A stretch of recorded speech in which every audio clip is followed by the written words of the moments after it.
Welcome to this spoken tutorial on working with regular files in Linux. Files and directories together form the Linux file system. In a previous tutorial, we have already seen how to work with directories. You can find the tutorial at this website. In this tutorial, we will see how to handle regular files. We have already seen in another tutorial how we can create a file using the cat command. For details, please visit this website. Let us see how to copy a file from one place to another. For this, we have the cp command. Let us see how the command is used. To copy a single file, we type cp space one or more of the options space the name of the source file space the name of the destination file. To copy multiple files at the same time, we write cp space one or more of the options, the name of the source files that we want to copy, and the name of the destination directory in which these files would be copied. Let us now see an example. First, we open a terminal. We already have a file named test1 in our home directory. To see what is in test1, we type cat space test1 and press enter. As we can see, the content of test1 is shown. Now if we want to copy it into another file called test2, we would write cp space test1 space test2 and press enter. Now the file has been copied. If test2 does not exist, it would be first created and then the content of test1 will be copied to it. If it already existed, then it would be silently overwritten. To see the copied file, type cat space test2 and press enter. We can also copy files from and to different directories. For example, type cp space /home /onirban /arc /demo1, which is the name of the file that we want to copy, space /home /onirban /demo2 and press enter. What this will do is that it will copy the file demo1 from the source directory /home /onirban /arc to the destination directory /home /onirban. It will copy to a file whose name is demo2. To see whether demo2 is there, type ls space /home /onirban and press enter.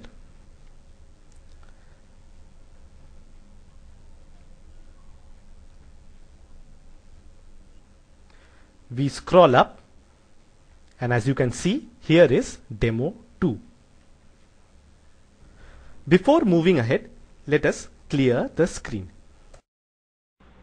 If you want the file to have the same name in the destination directory, you may not even mention the file name.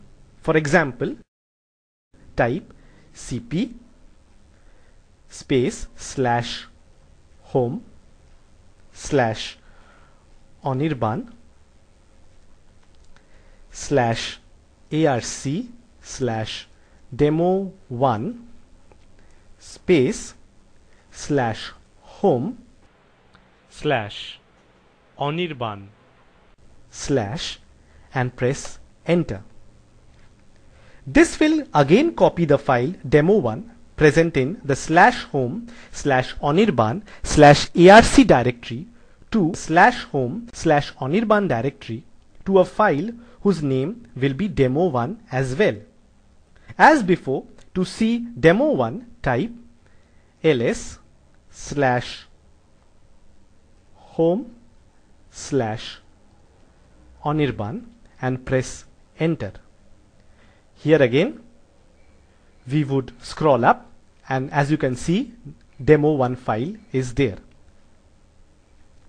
Again, before moving ahead, let us clear the screen. Another instance when we do not need to give the destination file name is when we want to copy multiple files.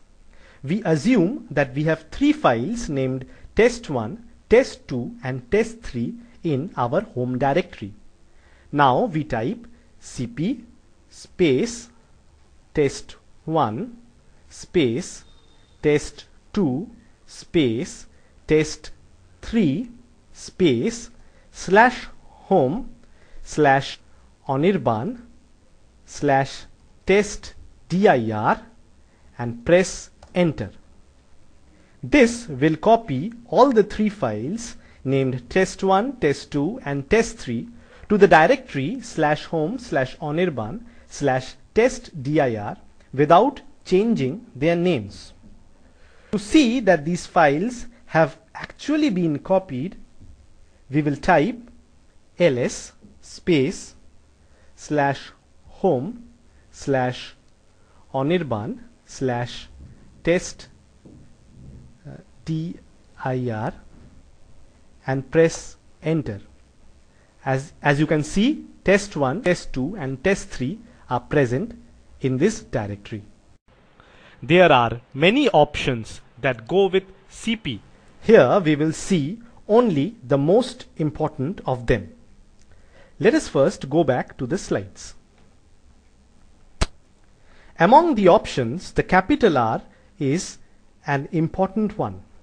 It causes recursive copying of an entire directory structure.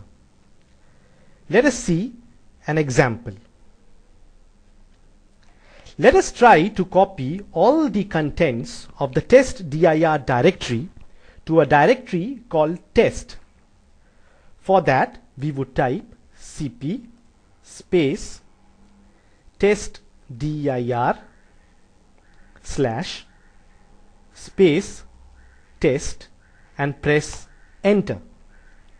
As you can see from the output message, normally we cannot copy a directory having some content directly with the cp command, but using the -r option we can do this. Now we type cp space -R space testdir /space test and press enter. The files have now been copied. To see whether the test directory actually exists, type ls and press enter. As you can see, the test directory exists. Let us clear the screen. To see the contents inside test, type ls space test and press enter. You can see the contents of the test directory. Now we go back to the slides. We have seen if a file is copied to another file that already exists, the existing file is overwritten. Now what if we inadvertently overwrite an important file? To prevent anything like this to occur, we have the -b option. This makes a backup of each existing destination file. We can also use the -i interactive option. This always warns us before overwriting any destination file. Now let us see how the mv command works. This is used for moving files. Now, how is that useful? It has two major uses. It is used for renaming a file or directory. It also moves a group of files to a different directory. MV is very similar to CP, which we have already seen. So let us quickly see how MV can be used. We open the terminal and type MV space test1 space test2 and press enter. This will rename the file named test1, which was already present in the home directory, to a file named test2. If test2 already existed, then it would be overwritten silently. If we want a warning before a file is overwritten, we can use the -i option with the mv command. Say we have another file named Anirban. This file we also want to rename as test2. We will type mv space -i space Anirban space test2 and press enter. As you can see, a warning is provided asking whether test2 should be overwritten or not. If we press Y and then press enter, the file would be actually overwritten. Like CP, we can use MV with multiple files, but in that case the destination should be a directory. Before moving ahead, let us clear the screen. Suppose we have three files named abc.txt, pop.txt and push.txt in our home directory.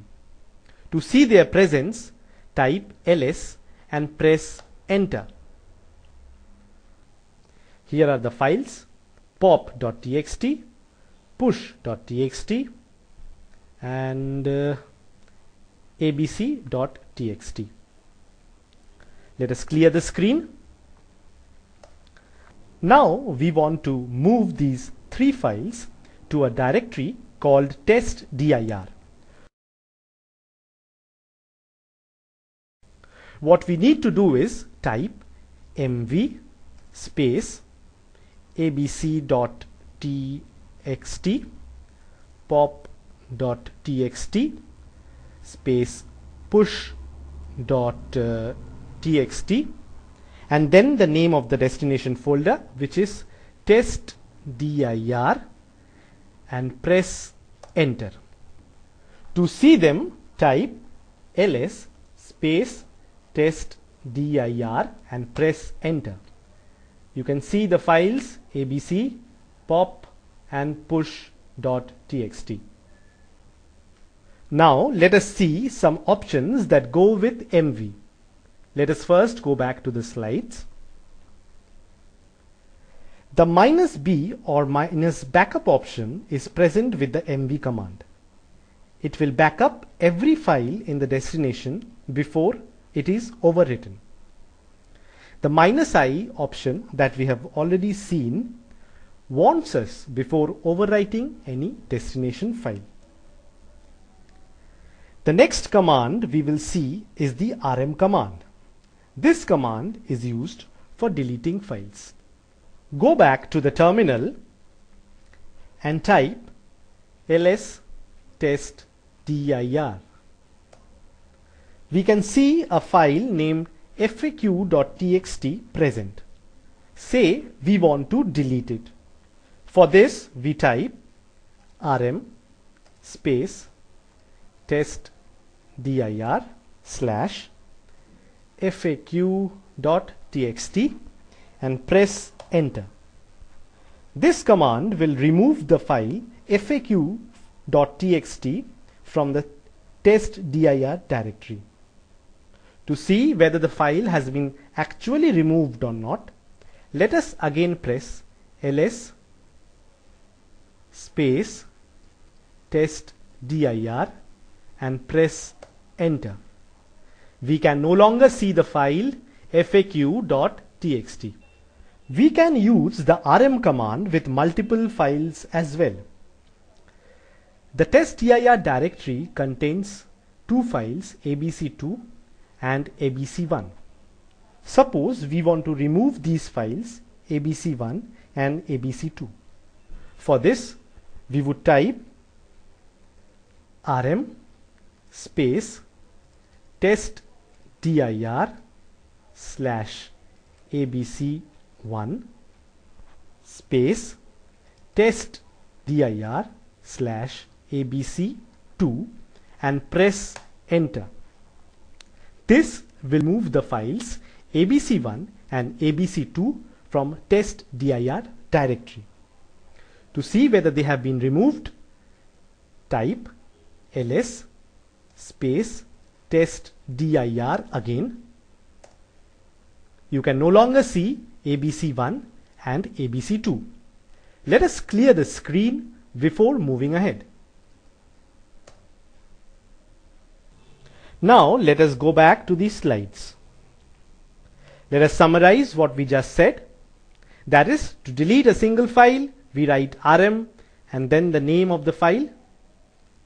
To delete multiple files, we write rm and the name of the multiple files that we want to delete. Now let us look into some of the options of the rm command. Sometimes a file is write protected. Using rm will not delete the file then. In this case, we have the -f option, which can be used to force delete a file. The other common option is the -r option. Let us see where these options are useful. Let us switch back to the terminal. rm command is not normally used for deleting directories. For that, we have the rmdir command. But rmdir command normally deletes a directory only when it is empty. What if we want to delete a directory that has a number of files and subdirectories inside? Let us try the rm command to do this. Let us type rm and the directory that we want to delete, which is testdir, and press enter. From the output message, you can see that we cannot use the rm directory to delete testdir.